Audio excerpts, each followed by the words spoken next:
green one that I had on. No, I gave you a bunch of other shit. You gave me a shirt. A shirt. And a bunch of other shit. Like what? Pills? No, shirts. They're all at the house at Cino's. You gave me a Lil Peep. You gave me a Lil Peep. I've given you a lot of pills.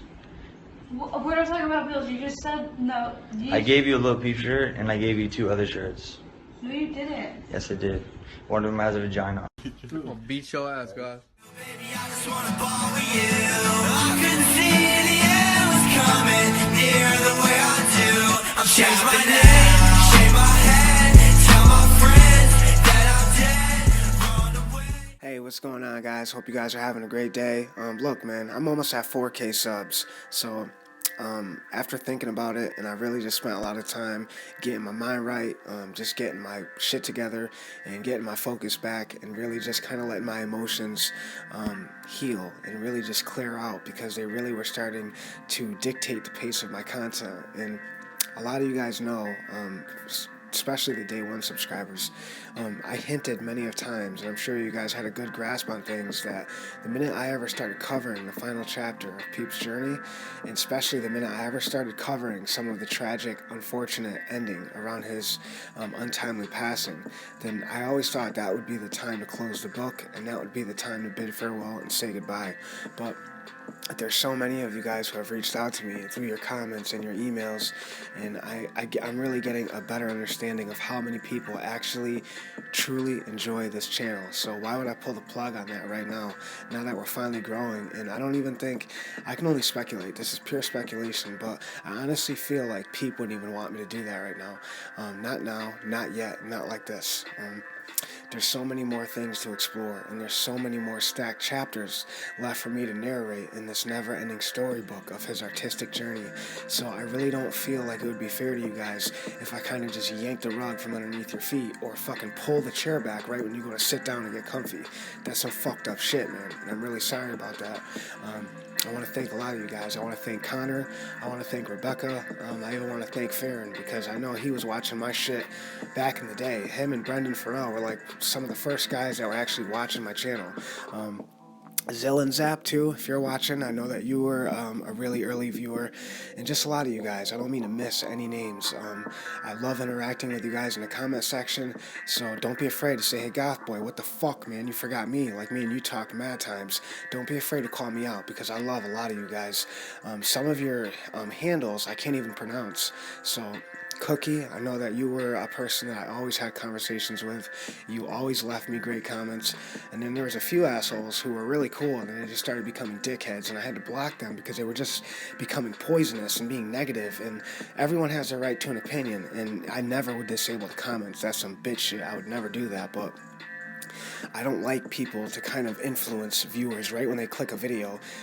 You know, the main thing people do when they watch a YouTube video, no matter what it is, even if it's a UFC recap or sports highlights, first thing they do is, after they skip an ad, you know, my video doesn't have any ads, but the minute they skip an ad, they usually start scrolling down and reading the comments before they get to the video itself. So I hate when assholes just come in here and write fucked up shit like Peep was gay, Peep sucked, Peep was a druggie, fuck Goth Boy Click, fuck GBC, those dudes are whack, those dudes murdered Peep. Like, I understand there's a lot of mixed emotions, a lot of mixed feelings surrounding this topic, and even me, I've had my days where I have said some crazy shit as well. Nobody's perfect, and sometimes our emotions will spill over because we love this guy a lot and we feel connected to him. He's like our brother, even though we really don't know him like that. We all feel like we really do. So, because of all that, I'm going to continue doing these videos for you guys, and I'm going to continue the growth of this channel. So again, I want to apologize to you guys kind of for hitting the off switch as soon as you guys were enjoying all the videos. I know there was a gang of new subscribers. I must have got like at least 1,500 subscribers in the last month or so, like month and a half, that really just started watching my videos. So they're like, what the fuck? They watch 3 or 4 videos and they click on the Long Live Peep video and they're like, why the fuck is this dude bouncing? Why is he leaving? I don't get it. So I'm sorry.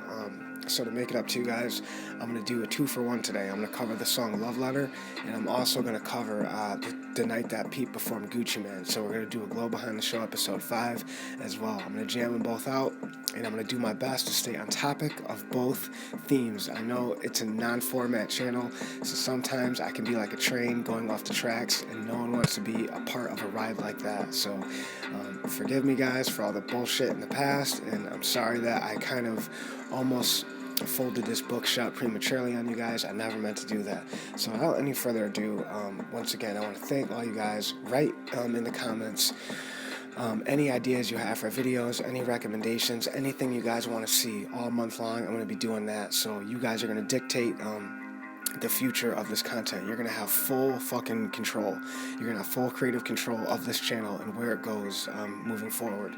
So leave your request for any idea, any video, anything you guys want, whether it's a Q&A, whether it's a fucking concert, whether it's a song, whether it's a demo, whether it's a producer.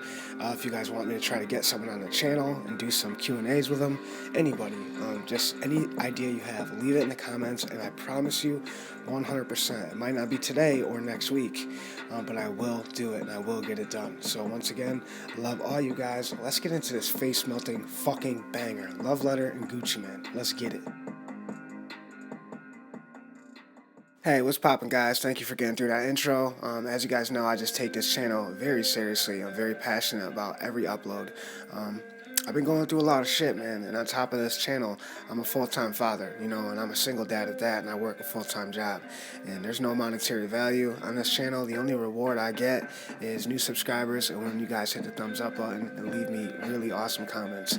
So, again, I want to thank all you guys and give you kind of like a little virtual hug here. Let's just hug it out for a second, because all you guys, especially Rebecca, make sure you leave me a comment so I can pin how awesome you are, so the whole world can see your beautiful face, because you are someone who always sent me emails, and you always wrote me comments, and you always spoke very positive of this channel. You are very inspiring. So I'm not afraid to let all 4,000 subscribers know that you are one of the main reasons, outside of a few others, and Lil Peep himself and his energy and his spirit, that is why I'm still going to keep making these videos. So thank you. Alright, let's get into this fucking banger. As you guys know, Love Letter was recorded in November. It was recorded a couple weeks before Thanksgiving, and it was a song that never made a track list. As beautiful and classic and timeless as this song is, it never found a home on a project, and that's always kind of been this chin scratcher for me. And really, like, why the fuck was this song never uploaded onto a project? It was recorded, I think, 2 months after the release of hellBoy, 4 months after the release of Castles 1, and the very next project that Peep released after Love Letter was Castles 2. And even though Charlie Scheffler was one of the main producers on that project, they still didn't put it on there either. So I don't know if there was some kind of insecurity or there was a lack of confidence with pulling the trigger on the song, but even though Peep is no longer with us, I would like to assure him, even in his spiritual form, that that is one of his best songs. That is an amazing song. And I don't know about you guys, but back in the day, I used to work at an overnight job, and I used to do overnight stocking, and I used to listen to that song on my iPhone with my headphones in, and every time I'd hit play on it, right before Peep would begin his verse, I would hit back, because I loved the intro. I could listen to the loop of the intro over and over. It just was amazing. And I don't know if it's the Sasson sample or just the way Charlie tweaked it, but there was definitely some kind of magic there that had extensive replay value. I cannot tell you guys how many times I've listened, that I've listened to just the intro over and over. So I don't know if anyone can relate to that, but how beautiful is that production? I mean, I could listen to an instrumental for hours. Peep, his voice sounds amazing on this song. That's one of the first, I think this is one of the first songs outside of the song I played that really grabbed me by my collar and really made me tune in and focus on everything he was creating, because his voice sounds very commanding on this song. I think Peep had, I told you guys many times, he had a great voice. It was raspy, and like one thing about Bones, I love Bones, but he's very monotone. I've heard people say that Peep was monotone, and I could not disagree anymore, because he sounds different on every song. You know what I mean? Like, if you listen to hellBoy, if you look at the runtime and the track list on that project, Peep's voice sounds different on almost every single song. Every chorus has a different kind of feel of emotion and a different set of feels to it and vibe to it. And he was just a very well-layered artist. There was just a lot of beautiful aspects to unveil when it came to his musicianship. He was very well packaged and well-rounded as an artist. He had a lot of different slices to his musical pie, if you will. He really did have a slice for everyone. So I never did agree with people who thought that Gus was monotone. I thought he had a very well-layered, extremely dynamic vocal range. Whether it was a song like Honestly or Problems or You Said in the second half, he just sounds different on all of his songs, especially Awful Things. That's obviously the emo vocal front and center, but he just had a beautiful voice, and he had literally endless notes that he could push himself and hit. He was a guy who really could dig deep and just grab something from the pit of his stomach and just lunge it at a stadium full of people, and they would all love it. Just a great live performer as well as a recording artist. So we do know that they made this song in November, and I don't know why. Like I said, they didn't put it on the track list. It's very mind-blowing. I would love to ask Charlie personally why they never used that song, because I don't know about you guys, but I strongly feel like that song could have been not only a lead single, but it definitely could have, if they remastered that and they redid it in like the Columbia studio, I really feel like that song could have possibly burned up the charts, or at least been like a really good single, because that song is very accessible, no matter any age bracket or any audience.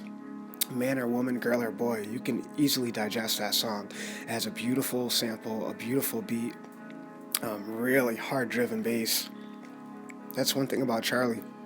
I always thought he was kind of like a juggernaut with his bass tones, and he really, for me, Charlie's always kind of been like the Punisher, because not only is he just this dope-ass, savage, badass motherfucker, but he really is, at the end of the day, he's such a nice guy, and he's just a really sweet guy, and even to this day, he still posts stuff related to Peep. So shout out to Charlie, man, because there's a lot of producers that I would have killed to see Peep do a major label release with, like a full album with, and Charlie Shuffler, for me, he was always one guy that I wish Peep got to make a full-length project with. We have Castles too, we have hellBoy, but like I said, he was more of a featured producer, but it would have been really cool to see an exclusive project done with him, because I just think the way he used his samples and the way he made his beats and the way you would pair that with Peep's vocal, they just rendered timeless beauty. There really is not a bad Charlie and Peep song. They are all, if you were to take every song that Peep did with Charlie, it really would be a greatest hits album. Think about it. Another thing I want to ask you guys that's kind of interesting, why do you think Peep never performed Past the Castle Wall live? I don't know about you guys, but I've always wondered that. That's one of the most beautiful songs I've ever heard from Peep and Tracy. Past the Castle Walls is an extremely great song, but even much like the song they played, there's been times where Peep performed that and Tracy was 15 feet away on the side of the stage. Why did Tracy never just come onto the stage and do his verse? Why would Peep always kind of shut it down right after his verse and his chorus? I always wondered that, because it's a really good song, and it's one of his big hits and mainstays from hellBoy. Have you guys ever wondered that? Like, why the song they played was never performed in its entirety? Why? Write in the comments below, because I'm very interested to get the feedback from you guys on why you feel personally Peep never let Tracy participate in the live version of that song. Even when they were as close as they ever were as friends, they never did perform that song together.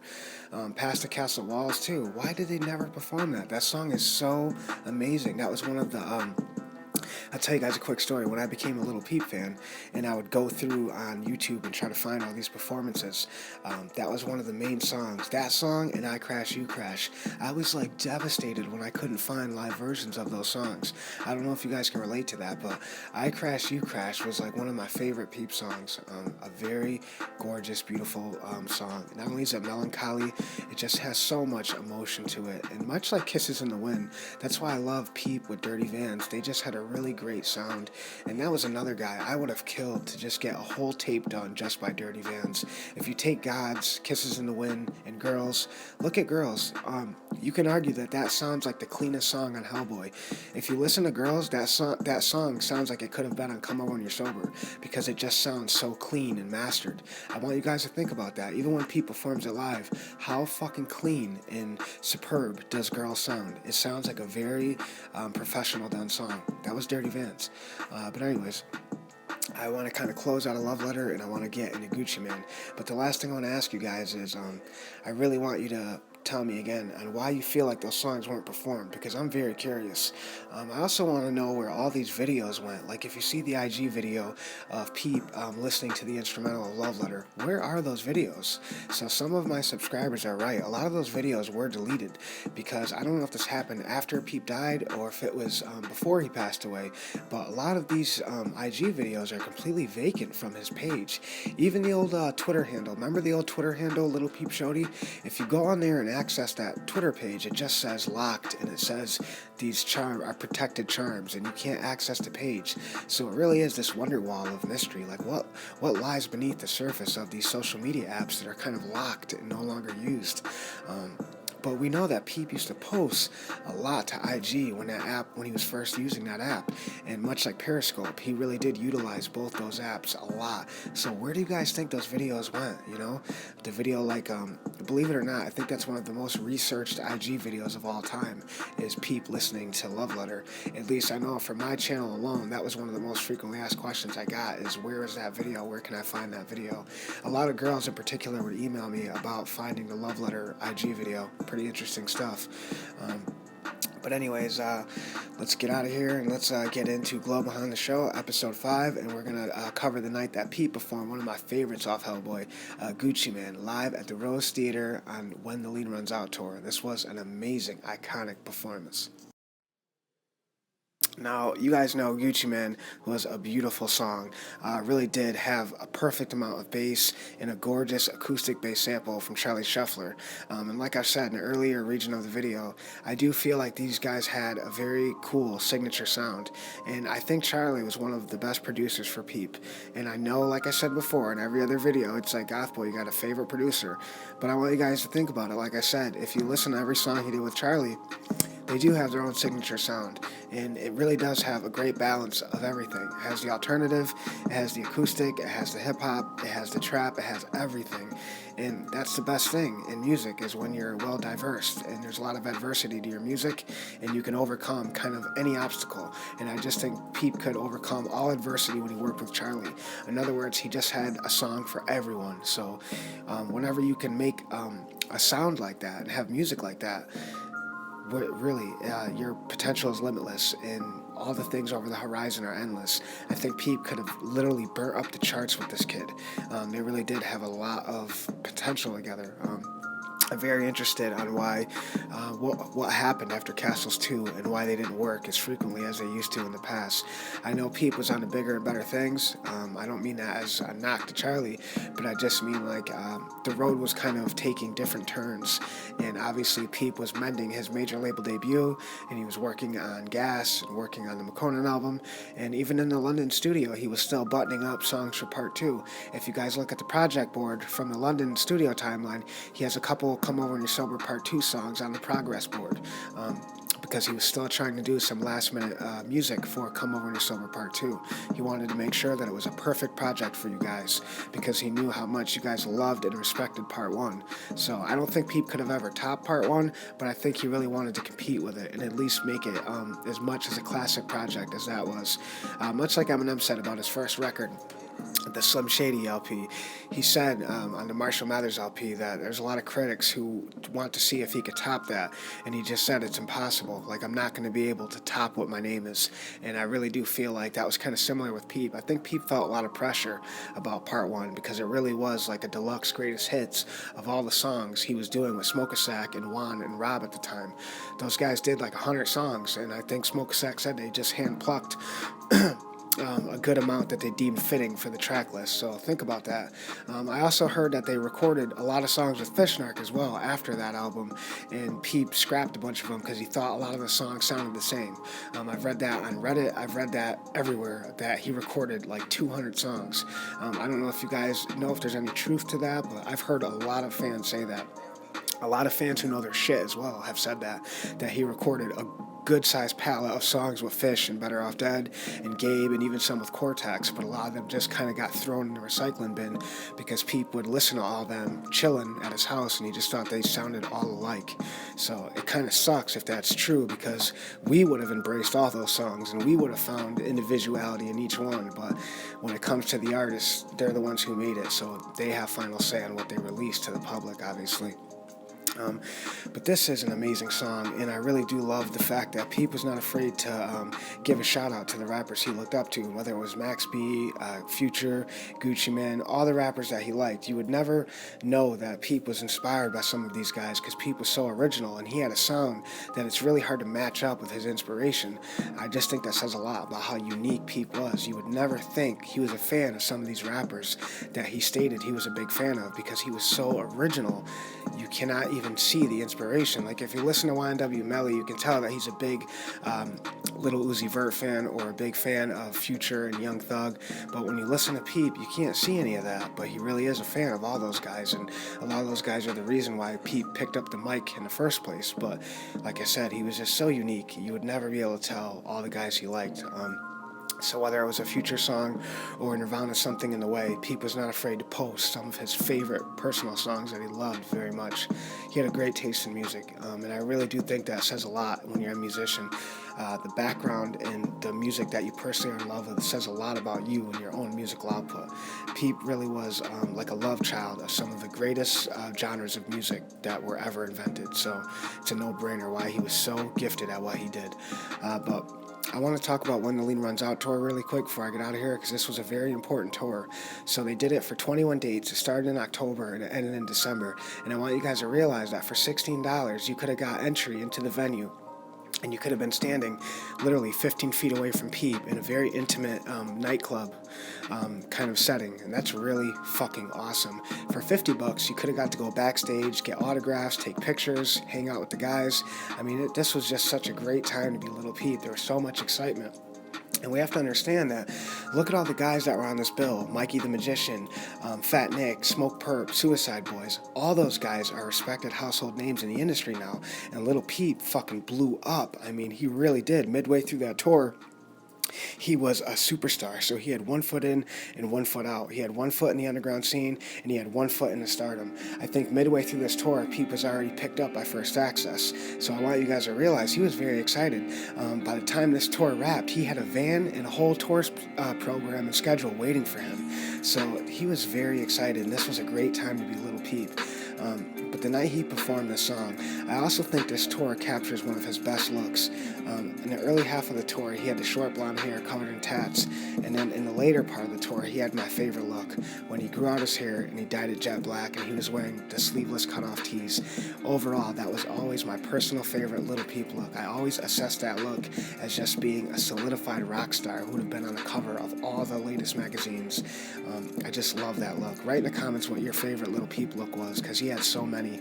He was a guy who reinvented himself like twice a week, musically as well. So what was your favorite Lil Peep look, and what was your favorite timeline? Who was your favorite Peep? Was it the Lil Peep Forever, which was a phenomenal, flawless Peep? Was it the hellBoy Peep, Come On When You're Sober Peep, Goth Angel Center Peep, Makonnen Peep?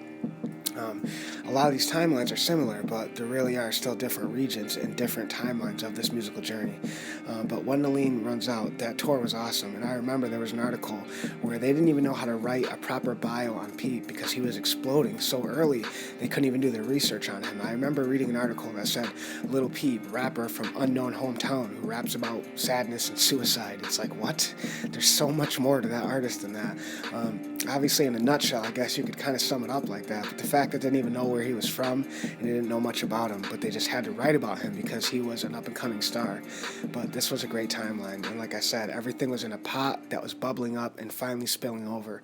And the fact that Peep would end this tour, release Castles 2, jump on the road, and then really starting the process of Come Over When You're Sober Part 1, it's one of my favorite timelines. So without any further ado, let's get into this really cool performance of Gucci Mane live at the Rose Theater in Portland on the When the Lean Runs Out tour.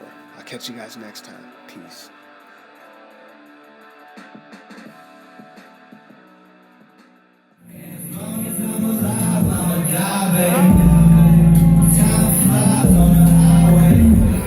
I've been high since last Friday.